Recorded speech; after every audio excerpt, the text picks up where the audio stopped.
ನಮಸ್ಕಾರ ಸ್ನೇಹಿತರೆ, ನೀವು ಎಂದಾದರೂ ಯೋಚಿಸಿದ್ದೀರಾ? ಜಗತ್ತಿನ ಅತ್ಯಂತ ಕಠಿಣ ಪರಿಸ್ಥಿತಿಗಳಲ್ಲಿ ಅಮೆರಿಕದ ಮಿಲಿಟರಿಯಿಂದ ಹಿಡಿದು ಆಫ್ರಿಕಾದ ಉಗ್ರಗಾಮಿ ಸಂಘಟನೆಗಳವರೆಗೂ ಎಲ್ಲರೂ ಕಣ್ಣುಮುಚ್ಚಿ ನಂಬುವ ಒಂದೇ ಒಂದು ಕಾರು ಕಂಪನಿ ಯಾವುದು? ಅದುವೇ ಟೊಯೋಟಾ.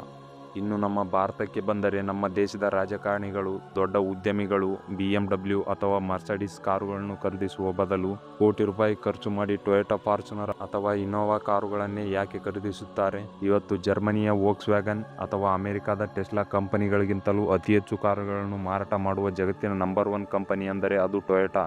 ಆದರೆ ಈ ಯಶಸ್ಸು ರಾತ್ರೋರಾತ್ರಿ ಬಂದಿದ್ದಲ್ಲ.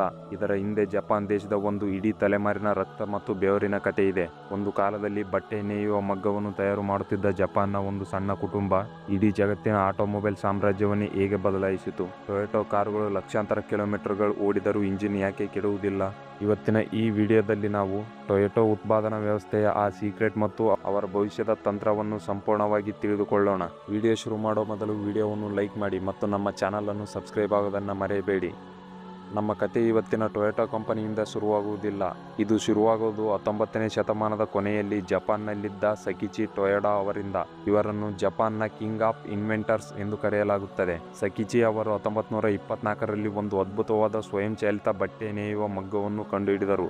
ಇದರ ವಿಶೇಷತೆ ಏನೆಂದರೆ, ನೇಯುವಾಗ ಎಲ್ಲಾದರೂ ಒಂದು ನೂಲು ಕಟ್ ಆದರೆ ಈ ಮಿಷನ್ ತಾನಾಗಿಯೇ ಸ್ಟಾಪ್ ಆಗುತ್ತಿತ್ತು. ಇದರಿಂದ ಬಟ್ಟೆ ಹಾಳಾಗುವುದು ತಪ್ಪುತ್ತಿತ್ತು. ಸ್ನೇಹಿತರೆ, ನೆನಪಿರಲಿ, ಇದೇ ತಂತ್ರಜ್ಞಾನ ಮುಂದೆ ಇಡೀ ಟೊಯೋಟಾ ಕಂಪನಿಯ DNA ಆಯಿತು. ಆದರೆ ಸಕಿಚಿ ಅವರ ಮಗ ಕಿಚಿರೋ ಟೊಯೋಡಾ ಅವರಿಗೆ ಬಟ್ಟೆ ಮಗ್ಗಕ್ಕಿಂತ ಹೆಚ್ಚಾಗಿ ಕಾರುಗಳ ಮೇಲೆ ಹುಚ್ಚು ಇತ್ತು. 1920 ಮತ್ತು 30ರ ದಶಕದಲ್ಲಿ ಅಮೆರಿಕದ ಫೋರ್ಡ್ ಮತ್ತು ಜನರಲ್ ಮೋಟಾರ್ಸ್ ಕಂಪನಿಗಳು ಭರ್ಜರಿಯಾಗಿ ಕಾರುಗಳನ್ನು ತಯಾರಿಸುತ್ತಿದ್ದವು. ಕಿಚಿರೋ ಅಮೆರಿಕೆಗೆ ಪ್ರವಾಸ ಕೈಗೊಂಡು ಅಲ್ಲಿನ ಫ್ಯಾಕ್ಟರಿಗಳನ್ನು ಸೂಕ್ಷ್ಮವಾಗಿ ಗಮನಿಸಿ ಜಪಾನ್ಗೆ ವಾಪಸ್ ಬಂದ ಅವರು ತಂದೆ ಬಟ್ಟೆ ಮಗ್ಗದ ಪೇಟೆಂಟ್ ಮಾರಿ ಕೊಟ್ಟ ಹಣವನ್ನು ಇಟ್ಟುಕೊಂಡು 1937ರಲ್ಲಿ ಟೊಯೋಟಾ ಮೋಟಾರ್ಸ್ ಕಾರ್ಪೊರೇಷನ್ ಅನ್ನು ಸ್ಥಾಪಿಸಿದರು. ಇಲ್ಲಿ ನಿಮಗೊಂದು ಆಶ್ಚರ್ಯಕರ ವಿಷಯ ಗೊತ್ತಿರಬೇಕು. ಇವರ ಕುಟುಂಬದ ಹೆಸರು ಟೊಯೋಡಾ, ಆದರೆ ಕಂಪನಿ ಹೆಸರನ್ನು ಟೊಯೋಟಾ ಎಂದು ಬದಲಾಯಿಸಲಾಯಿತು. ಯಾಕೆ ಗೊತ್ತಾ? ಜಪಾನಿ ಲಿಪಿಯಾದ ಕಟಾಕಾನಾದಲ್ಲಿ ಟೊಯೋಟಾ ಎಂದು ಬರೆಯಲು 8 ಸ್ಟ್ರೋಕ್ಗಳು ಬೇಕು. ಜಪಾನಿ ಸಂಸ್ಕೃತಿಯಲ್ಲಿ 8 ಅಂದರೆ ಅತ್ಯಂತ ಅದೃಷ್ಟ ಮತ್ತು ಸಮೃದ್ಧಿಯ ಸಂಖ್ಯೆ. ಹಾಗಾಗಿ ಅದೃಷ್ಟಕ್ಕಾಗಿ ಕಂಪನಿಗೆ ಈ ಹೆಸರನ್ನು ಬದಲಾಯಿಸಲಾಯಿತು. ಕಂಪನಿ ಏನೋ ಶುರುವಾಯಿತು, ಆದರೆ 2ನೇ ಜಾಗತಿಕ ಯುದ್ಧದಲ್ಲಿ ಜಪಾನ್ ದೇಶ ಸಂಪೂರ್ಣವಾಗಿ ಧ್ವಂಸವಾಯಿತು. ಟೊಯೋಟಾ ಫ್ಯಾಕ್ಟರಿಗಳ ಮೇಲೂ ಬಾಂಬ್ ದಾಳಿಯಾಗಿದ್ದವು. ಯುದ್ಧ ಮುಗಿದಾಗ ಜಪಾನ್ ಬಳಿ ಹಣವಿರಲಿಲ್ಲ, ಕಚ್ಚಾ ವಸ್ತುಗಳಿರಲಿಲ್ಲ. ದೇಶದಲ್ಲಿ ಭೀಕರ ಆರ್ಥಿಕ ಮುಸಿತವಿತ್ತು. 1940ರ ಹೊತ್ತಿಗೆ ಟೊಯೋಟಾ ಕಂಪನಿ ದಿವಾಳಿಯಾಗುವ ಹಂತಕ್ಕೆ ಬಂದು ತಲುಪಿತ್ತು. ಬ್ಯಾಂಕುಗಳು ಅವರಿಗೆ ಸಾಲ ಕೊಡಲು ನಿರಾಕರಿಸಿದರು. ಕಾರ್ಮಿಕರು ಸ್ಟ್ರೈಕ್ ಮಾಡಿದರು. ಪರಿಸ್ಥಿತಿ ಎಷ್ಟು ಹದಗೆಟ್ಟಿತ್ತೆಂದರೆ ಸ್ವತಃ ಸಂಸ್ಥಾಪಕ ಕಿಚಿರೋ ಟೊಯೋಡಾ ಅವರು ತಮ್ಮ ಹುದ್ದೆಗೆ ರಾಜೀನಾಮೆ ನೀಡಬೇಕಾಗಿ ಬಂತು. ಆದರೆ ಜಪಾನಿಯರ ಒಂದು ಗುಣವಿದೆ, ಅವರು ಸೋಲನ್ನು ಒಪ್ಪಿಕೊಳ್ಳುವುದಿಲ್ಲ. ಈ ಬಿಕ್ಕಟ್ಟಿನಿಂದ ಹೊರಬರಲು ಟೊಯೋಟಾ ಕಂಪನಿ ಜಗತ್ತಿನ ಆಟೋಮೊಬೈಲ್ ಇತಿಹಾಸದಲ್ಲೇ ಅತ್ಯಂತ ಕ್ರಾಂತಿಕಾರಿ ವ್ಯವಸ್ಥೆಯನ್ನು ಕಂಡುಹಿಡಿಯಿತು. ಅದೇ ಟೊಯೋಟಾ ಪ್ರೊಡಕ್ಷನ್ ಸಿಸ್ಟಮ್. ಅಮೆರಿಕದ ದೊಡ್ಡ ಕಂಪನಿಗಳು ಲಕ್ಷಾಂತರ ಕಾರುಗಳನ್ನು ಮೊದಲೇ ತಯಾರಿಸಿ ಗೋದಾಮಿನಲ್ಲಿ ಇಡುತ್ತಿದ್ದವು. ಆದರೆ ಜಪಾನ್ನಲ್ಲಿ ಜಾಗವೂ ಇರಲಿಲ್ಲ, ಹಣವೂ ಇರಲಿಲ್ಲ.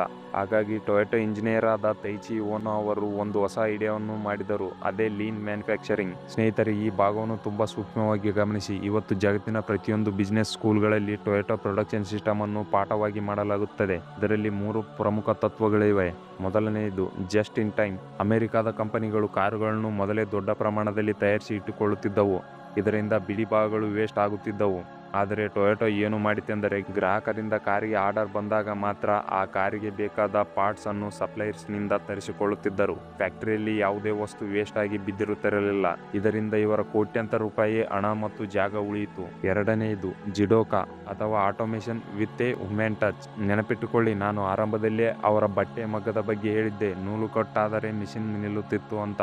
ಅದೇ ತಂತ್ರಜ್ಞಾನವನ್ನು ಅವರು ಕಾರ್ ಫ್ಯಾಕ್ಟರಿಯಲ್ಲಿ ತಂದರು. ಟೊಯೋಟಾ ಫ್ಯಾಕ್ಟರಿಯಲ್ಲಿ ಪ್ರತಿ ಅಸೆಂಬ್ಲಿ ಲೈನ್ ಮೇಲೂ ಒಂದು ಹಗ್ಗ ಇರುತ್ತದೆ. ಇದನ್ನು ಹ್ಯಾಂಡನ್ ಕಾರ್ಡ್ ಎನ್ನುತ್ತಾರೆ. ಕಾರು ತಯಾರಾಗುವ ಎಲ್ಲಾದರೂ ಒಂದು ಸಣ್ಣ ಸ್ಕ್ರೂ ಲೂಸ್ ಇರುವುದು ಕಂಡು ಬಂದರೂ ಅಲ್ಲಿ ಕೆಲಸ ಮಾಡುವ ಒಬ್ಬ ಸಾಮಾನ್ಯ ಹೆಲ್ಪರ್ ಕೂಡ ಆ ಹಗ್ಗವನ್ನು ಎಳೆದು ಇಡೀ ಫ್ಯಾಕ್ಟರಿ ಪ್ರೊಡಕ್ಷನ್ ಲೈನ್ ಅನ್ನು ಅಲ್ಲೇ ಸ್ಟಾಪ್ ಮಾಡಬಹುದು. ತಪ್ಪು ಸರಿ ಹೋಗುವವರೆಗೂ ಬೇರೆ ಯಾವುದೇ ಕಾರು ಮುಂದೆ ಹೋಗುವುದಿಲ್ಲ. ಅಂದರೆ ಕ್ವಾಲಿಟಿಗೆ ಇವರು ಕೊಡುವ ಬೆಲೆ ಅಷ್ಟಿರುತ್ತದೆ. ಮೂರನೆಯದು ಕೈಜನ್. ಜಪಾನಿ ಭಾಷೆಯಲ್ಲಿ ಕೈಜನ್ ಅಂದರೆ ನಿರಂತರ ಸುಧಾರಣೆ. ಟೊಯೋಟಾ ಕಂಪನಿ ಒಂದೇ ದಿನದಲ್ಲಿ ದೊಡ್ಡ ಬದಲಾವಣೆ ಮಾಡುವುದಿಲ್ಲ. ಬದಲಿಗೆ ಪ್ರತಿದಿನ ಕೆಲಸವನ್ನು 1% ಹೇಗೆ ಉತ್ತಮಗೊಳಿಸಬಹುದು ಎಂದು ಯೋಚಿಸುತ್ತದೆ. ಫ್ಯಾಕ್ಟರಿಯ ಕೆಳಮಟ್ಟದ ನೌಕರ ನೀಡುವ ಸಣ್ಣ ಐಡಿಯಾವನ್ನು ಕೂಡ ಕಂಪನಿ ಗಂಭೀರವಾಗಿ ಪರಿಗಣಿಸಿ ಜಾರಿಗೆ ತರುತ್ತದೆ. ಇದೇ ಕಾರಣಕ್ಕೆ ಟೊಯೋಟಾ ಕಾರುಗಳ ಇಂಜಿನ್ ಜಗತ್ತಿನಲ್ಲೇ ಅತ್ಯಂತ ವಿಶ್ವಾಸಾರ್ಹ ಇಂಜಿನ್ಗಳಾಗಿವೆ.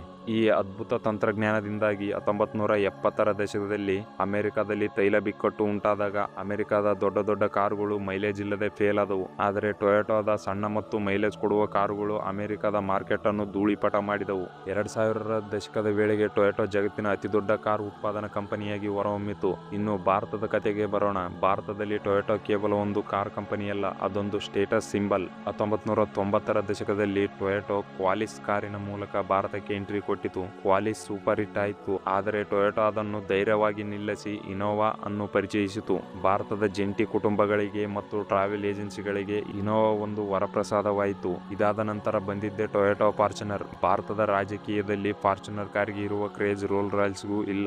ಬಿಳಿ ಬಣ್ಣದ ಫಾರ್ಚುನರ್ ರಸ್ತೆಯಲ್ಲಿ ಬರುತ್ತಿದ್ದರೆ ಅದಕ್ಕಿರುವ ರೌಡಿಸಂ ಮತ್ತು ಮಾಸ್ ಲುಕ್ಕೇ ಬೇರೆ. ಆದರೆ ಭಾರತದಲ್ಲಿ ಟೊಯೋಟಾ ಕಾರುಗಳು ಇಷ್ಟೊಂದು ಯಶಸ್ವಿಯಾಗಲು ಮುಖ್ಯ ಕಾರಣ ಇವುಗಳ ರೀಸೇಲ್ ವ್ಯಾಲ್ಯೂ ಮತ್ತು ಕನಿಷ್ಠ ಮೇಂಟೆನೆನ್ಸ್. ನೀವು ಒಂದು ಫಾರ್ಚುನರ್ ಕಾರನ್ನು 5 ವರ್ಷ ಬಳಸಿ 2 ಲಕ್ಷ ಕಿಲೋಮೀಟರ್ ಓಡಿಸಿದ ನಂತರವೂ ಸೆಕೆಂಡ್ ಹ್ಯಾಂಡ್ ಮಾರ್ಕೆಟ್ನಲ್ಲಿ ಅದನ್ನು ಖರೀದಿಸುವ ಬೆಲೆ 70% 80% ಹಣಕ್ಕೆ ಸುಲಭವಾಗಿ ಮಾರಾಟ ಮಾಡಬಹುದು. ಬೇರೆ ಯಾವುದೇ ಜರ್ಮನ್ ಕಾರ್ ಕಂಪನಿಗಳು ಈ ರೀತಿಯ ರೀಸೇಲ್ ವ್ಯಾಲ್ಯೂ ಭಾರತದಲ್ಲಿ ಸಿಗುವುದಿಲ್ಲ. ಆದರೆ ಸ್ನೇಹಿತರೆ, ಇಷ್ಟೆಲ್ಲ ಸಾಧಿಸಿರುವ ಟೊಯೋಟಾ ಕಂಪನಿಯ ಮುಂದಿನ ಹಾದಿ ಸುಲಭವಾಗಿದೆಯೇ? ಖಂಡಿತ ಇಲ್ಲ. ಇವತ್ತು ಇಡೀ ಜಗತ್ತು ಎಲೆಕ್ಟ್ರಿಕ್ ಕಾರುಗಳ ಕಡೆಗೆ ಮುಖ ಮಾಡುತ್ತಿದೆ. ಚೀನಾದ BYD ಮತ್ತು ಅಮೆರಿಕದ ಟೆಸ್ಲಾ ಕಂಪನಿಗಳು ಇವಿ ಮಾರ್ಕೆಟ್ ಅನ್ನು ಆಳುತ್ತಿವೆ. ಆದರೆ ಟೊಯೋಟಾ ಮಾತ್ರ ಇವಿ ಕಾರುಗಳನ್ನು ತಯಾರಿಸಲು ಹೆಚ್ಚು ಆಸಕ್ತಿ ತೋರಿಸುತ್ತಿಲ್ಲ. ಇದೇ ಕಾರಣಕ್ಕೆ ಇತ್ತೀಚಿನ ದಿನಗಳಲ್ಲಿ ಟೊಯೋಟಾ ಕಂಪನಿಯನ್ನು ಹಲವರು ಟೀಕಿಸುತ್ತಿದ್ದಾರೆ. ಆದರೆ ಟೊಯೋಟಾ ಕಂಪನಿಯ ಆಲೋಚನೆಯೇ ಬೇರೆ ಇದೆ. ಅವರ ಪ್ರಕಾರ ಇಡೀ ಜಗತ್ತಿಗೆ ಕೇವಲ ಎಲೆಕ್ಟ್ರಿಕ್ ಕಾರುಗಳು ಮಾತ್ರ ಪರಿಹಾರವಲ್ಲ. ಏಕೆಂದರೆ ಬ್ಯಾಟರಿ ತಯಾರಿಸಲು ಬಳಸುವ ಲಿಥಿಯಂ ಮೈನಿಂಗ್ನಿಂದಲೂ ಪರಿಸರ ಮಾಲಿನ್ಯವಾಗುತ್ತಿದೆ. ಅದಕ್ಕಾಗಿಯೇ ಟೊಯೋಟಾ ಹೈಬ್ರಿಡ್ ತಂತ್ರಜ್ಞಾನದ ಮೇಲೆ ಹೂಡಿಕೆ ಮಾಡಿದೆ. ಅಂದರೆ ಪೆಟ್ರೋಲ್ ಜೊತೆಗೆ ಬ್ಯಾಟರಿ ಎರಡೂ ಇರುವ ಕಾರುಗಳು. ಇವು ಸಾಮಾನ್ಯ ಕಾರುಗಳಿಗಿಂತ ದುಪ್ಪಟ್ಟು ಮೈಲೇಜ್ ನೀಡುತ್ತದೆ. ಅಷ್ಟೇ ಅಲ್ಲ, ಟೊಯೋಟಾ ಭವಿಷ್ಯದ ನಿಜವಾದ ಇಂಧನ ಹೈಡ್ರೋಜನ್ ಎಂದು ನಂಬಿದೆ. ಅವರ ಟೊಯೋಟಾ ಮಿರಾಯ್ ಕಾರು ಹೈಡ್ರೋಜನ್ ನಿಂದ ಓಡುತ್ತದೆ. ಇದರ ಸೈಲೆನ್ಸರ್ ನಿಂದ ಯಾವುದೇ ವಿಷಕಾರಿ ಅನಿಲ ಬರುವುದಿಲ್ಲ. ಬದಲಿಗೆ ಶುದ್ಧ ನೀರು ಹೊರಬರುತ್ತದೆ. ಯಾವ ಕಂಪನಿ ಗ್ರಾಹಕರ ಮೇಲೆ ನಂಬಿಕೆಯನ್ನು ಉಳಿಸಿಕೊಳ್ಳುತ್ತದೆಯೋ ಮತ್ತು ಕ್ವಾಲಿಟಿಗೆ ಮೊದಲ ಆದ್ಯತೆ ನೀಡುತ್ತದೆಯೋ ಅದು ಎಂದಿಗೂ ಸೋಲುವುದಿಲ್ಲ ಎಂಬುದನ್ನು ಟೊಯೋಟಾ ಸಾಬೀತುಪಡಿಸಿದೆ. ಸ್ನೇಹಿತರೆ, ನಿಮಗೆ ಏನನಿಸುತ್ತದೆ? ಭವಿಷ್ಯದಲ್ಲಿ ಟೊಯೋಟಾ ಕಂಪನಿ ಟೆಸ್ಲಾವನ್ನು ಸೋಲಿಸಿ ನಂಬರ್ 1 ಸ್ಥಾನದಲ್ಲಿ ಉಳಿಯುತ್ತಾ? ನಿಮ್ಮ ಅನಿಸಿಕೆಯನ್ನು ಕೆಳಗೆ ಕಮೆಂಟ್ ಮಾಡಿ ತಿಳಿಸಿ. ವಿಡಿಯೋ ಇಷ್ಟವಾದರೆ ಲೈಕ್ ಮಾಡಿ, ನಿಮ್ಮ ಸ್ನೇಹಿತರೊಂದಿಗೆ ಶೇರ್ ಮಾಡಿ ಮತ್ತು ನಮ್ಮ ಚಾನಲ್ ಅನ್ನು ಸಬ್ಸ್ಕ್ರೈಬ್ ಆಗೋದನ್ನು ಮರೆಯಬೇಡಿ. Thanks for watching.